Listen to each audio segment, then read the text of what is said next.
आणि यानंतर पुन्हा आपण थेट जाऊया फलटणमध्ये सुषमा अंधारे यांच्या आंदोलनात.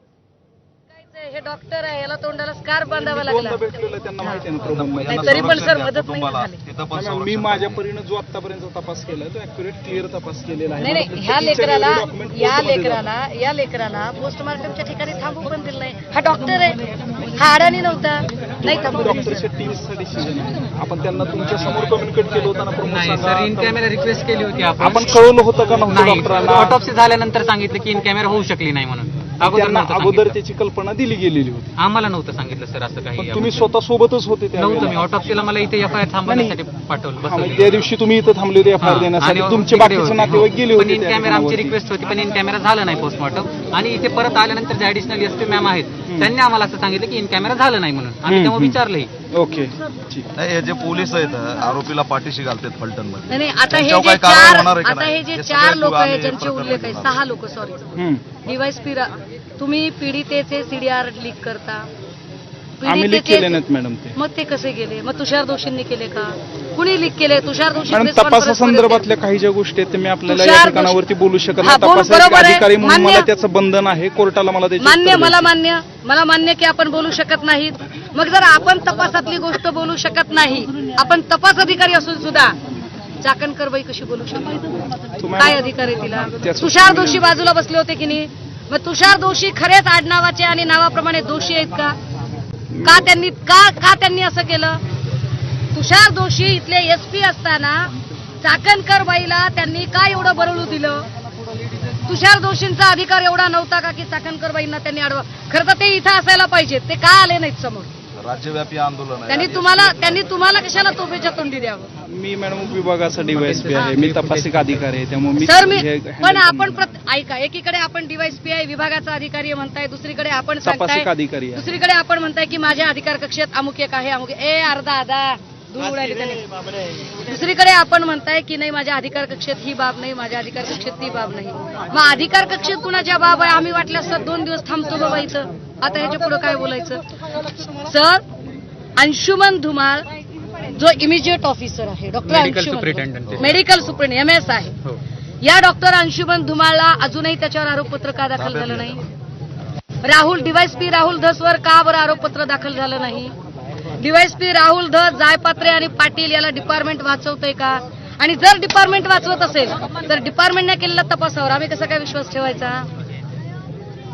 मॅडम आता तुम्ही ज्या पद्धतीने वातावरण विनाकारण मी कालही म्हटलं की मी शांतपणे येते आणि मी शांतपणे जाते. तुम्हाला गरजच नाही सर 1,500-2 हजार पोलिस तिथं थांबवायची. तुमचे पोलीस तुमच्या संरक्षणासाठी ठेवले, इकडच्या गर्दीच्या नियोजनासाठी नाही ठेवले तुम्ही. संबंध शहरामध्ये आम्ही बंदोबस्त लावलेला. आपण काय उपयोग आहे? तुमचे सगळे बंदोबस्त लावावा लागणार ना. कायदा सुव्यवस्था आम्हाला मेंटेन करायची नाही का मॅडम? मला सांगा, आम्ही करायचं नाही का ते कायदा सुव्यवस्था मेंटेन तुमचे पोलीस मेंटेन करत नव्हते, नाक्यावर सुपारी खात थांबले होते. व्हिडिओ फुटेज आहे साहेब. मी ते गर्दीचं यांच्या गावाला जाऊन आलो, या वडिलांच्या कवडगावला. एक पोलिसांचं संरक्षण नाही तिथं.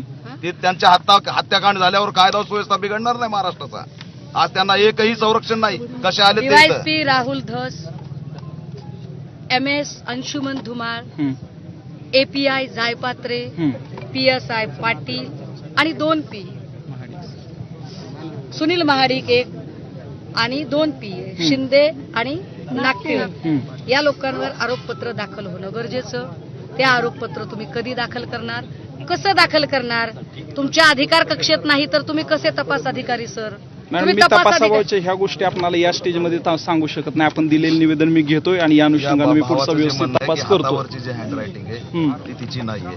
त्या अनुषंगाने ते हत्येचं प्रकरण आहे का या दिशेने सुद्धा आपण एक सखोल चौकशी आमची मागणी हीच आहे. जो तिने 4 पानाचा खुलासा जो दिलाय त्यात तिने सरळ सुसाईड नोट सारखंच मेन्शन केलंय की यातून जर माझ्या जीवाला बरं वाईट झालं तर यास पोलीस प्रशासन जबाबदार राहील. आणि त्या पोलीस प्रशासनामध्ये कोणते अधिकारी जबाबदार राहतील तिने पूर्ण खुलासामध्ये सर्वांची नावं लिहिले. 19 जूनला जी तिने तक्रार दिली होती ती 3 पोलीस अधिकाऱ्यांविरोधात दिली होती, पाटील, जायपत्रे आणि बदने तर मुख्य आरोपी म्हणून अटक आहे. पण पाटील आणि जायपत्रे यांनी पण आत्महत्येस प्रवृत्त केला आहे, हा आमचा आरोप आहे. आणि त्यामुळे त्यांना पण FIR मध्ये इन्क्लूड करायचं की यांच्यामुळे आत्महत्येस प्रवृत्त झाले. लोकांचे तसे जबाब नोंदवूयात. मी ऑलरेडी तुम्हाला 2-3दा स्वतःही फोन केला होता, परवाही बोललो होतो, पण तुम्ही स्टेटमेंट दिले नाही. माझं म्हणणं आहे आजही स्टेटमेंट द्या. मी आजही नोंदवून. ऐका सर, तुम्ही जबाब नोंदवायचं सांगताय. मुळात जे डिपार्टमेंट मधल्या ज्या लोकांवर आमचा आरोप आहे, आमचा संशय आहे, ज्यांची नावं ऑलरेडी त्या चारपाणी पत्रात आहेत.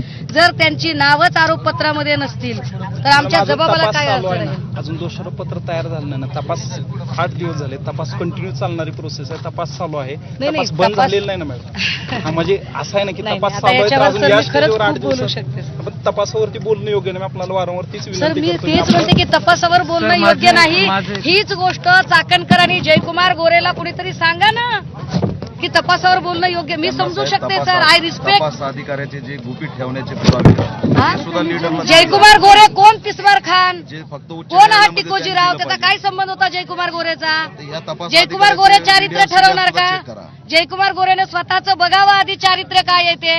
चाकणकर चारित्र्य ठरवणार का? चाकणकर आणि जयकुमार गोरेंनी स्वतःला तपासावं एकदा, मग दुसऱ्याच्या लेकरावर शिंतोडे उडवावे. आज या घरातलं ऊसतोड काय ह्या माणसाकडे बघून तुम्हाला वाटते हो? हा काही राजकारण नाहीये, हा काही बिझनेसमॅन नाही, प्राध्यापक नाही, शिक्षक नाही. एवढ्या गरीब पोलिसांच्या माणसाला बळावर त्रास रक्षण देता आहे आमचं.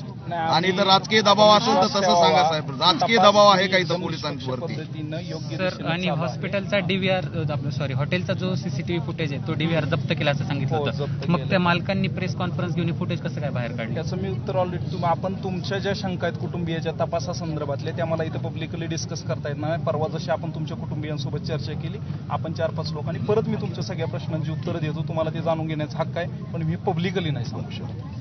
मॅडम मी त्यांना निश्चित बरोबर यापूर्वी आहे. सांगितलेलं आहे त्यांना अगदी विचारा ती मान्य गोष्ट. मान्य मला मान्य की आपण पब्लिकली सांगू शकत नाही. सर आपण तुषार दोषींपेक्षा ज्युनियर असून पदाने सुद्धा आपण असून आपल्याला हे सगळं भान आहे. हे भान तुषार दोषींना का नाही सर? पब्लिकली हे सांगता येत नाही. हे जितक्या नम्रपणाने आणि सज्जनपणाने आपण सांगताय, हे जयकुमार गोरे आणि चाकणकरांना का कळत नाही? हा कुठला कैफ आहे? आणि ते बोलत असताना त्यांना अडवलं पाहिजे, जसं आता आपण आम्हाला अडवताय की हे मी इथं बोलू शकत नाही. तुषार दोषींनी का अडवलं नाही? तुषार दोषींनी ठरवून कॅरेक्टर असोसिएशन करण्यासाठी माणसं बोलावली का? आमचा कन्सर्न काय आहे ते समजून घ्या या सर. घटनेसंदर्भात आम्हाला तुमच्या कुठल्याही पॉलिटिकल भानगडीत पडायचं नाही. आम्हाला तुमच्या कुठल्याही त्या रस्सीखेचमध्ये पडायचं नाही. आमचा कन्सर्न एवढाच आहे की चौकशीच्या कक्षेत ही 6 नावं आणा आणि त्या लेकराच्या चारित्र्यावर जे शिंतोडे उडवायचा प्रयत्न केला त्यांच्याबद्दल तुमच्याकडून काय तुम्ही ऍटलिस्ट तुम्ही त्यांना इथून नोटीस करूच शकाल. तुमचे तपास त्यासाठी मी अगोदर यांचे जबाब नोंदवतो. घरच्या लोकांचे जबाब नोंदवणं बाकी आता आहे. आपण कसं यांना जबाब विचारा. नोंदवायचे सर जर ह्यांचा विश्वासच नाही या डिपार्टमेंटवर तर तपासावरती मॅडम विश्वास ठेवावा लागेल. कारण ह्यात कसा ठेवायचा विश्वास? कोर्टमध्ये जाणार